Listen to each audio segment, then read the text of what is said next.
1999 मध्ये लडाखमधील उत्तर कारगिल जिल्ह्यातील पर्वत शिखरांवर पाकिस्तानी सैन्याला त्यांच्या ताब्यातील स्थानांवरून हुसकावून लावण्यासाठी भारतानं कारगिल युद्ध लढलं। या युद्धात भारतानं विजय मिळवला आणि त्या विजयाच्या स्मरणार्थ दरवर्षी 26 जुलै रोजी कारगिल विजय दिवस साजरा केला जातो। कारगिल युद्ध जवळपास 60 दिवस चाललं होतं आणि अखेर 26 जुलै 1999 रोजी भारताचा विजय निश्चित झाला।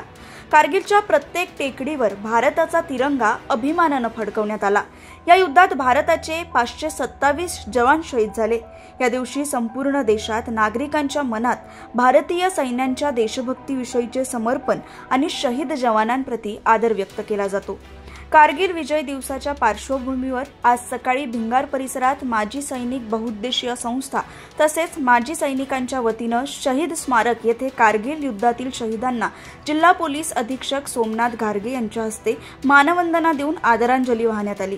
यावेळी भाजप युवा मोर्चाचे जिल्हाध्यक्ष अक्षय कार्डिले, माजी नगरसेवक निखिल वारे तसेच इतर मान्यवर उपस्थित होते। कार्यक्रमाच्या यशस्वीतेसाठी माजी सैनिक बहुउद्देशीय संस्थेचे संस्थापक अध्यक्ष संजय वाघ, अध्यक्ष रामदास गुंड, सिकंदर शेख, कुंडलिक ढाकणे, बापू फरताडे, सुभेदार राजेंद्र ढाकणे, कॅप्टन दिनकर बडे, संजू ढाकणे, ईश्वर गपाट आदींसह संस्थेचे पदाधिकारी व सदस्यांनी परिश्रम घेतले।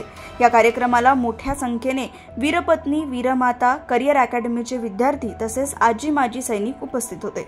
माजी सैनिक संजय वाघ, माजी सैनिक बहुउद्देशीय संस्थेचा संस्थापक अध्यक्ष। आज 26वा कारगिल विजय दिवस आपण या ठिकाणी साजरा केलेला आहे। 1999 मध्ये जे कारगिल भारत पाकिस्तान युद्ध झालं त्यावेळेस कारगिल द्रास सेक्टरमध्ये जे पाकिस्तानी सैनिकांनी घुसखोरी केली त्यांना आपण सडेतोड उत्तर देऊन याचा विजय आपण प्राप्त केला।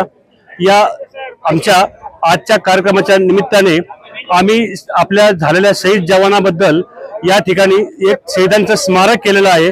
या स्मारकाच्या वरती आज 26 जुलै या रोजी आपण या कार्यक्रम घेत आहोत। या कार्यक्रमात बहुसंख्येने सैनिक, वीरपत्नी, वीर नारी ज्यांचे युद्धामध्ये जवान शहीद झालेले आहेत, त्यांचे कोणाचे भाऊ, कोणाचे वडील, कोणत्या तरी स्त्रीचा पती हे जे शहीद झाले त्या शहीदांच्या स्मरणार्थ आपण या स्मारकाची एक स्थापना केली आहे।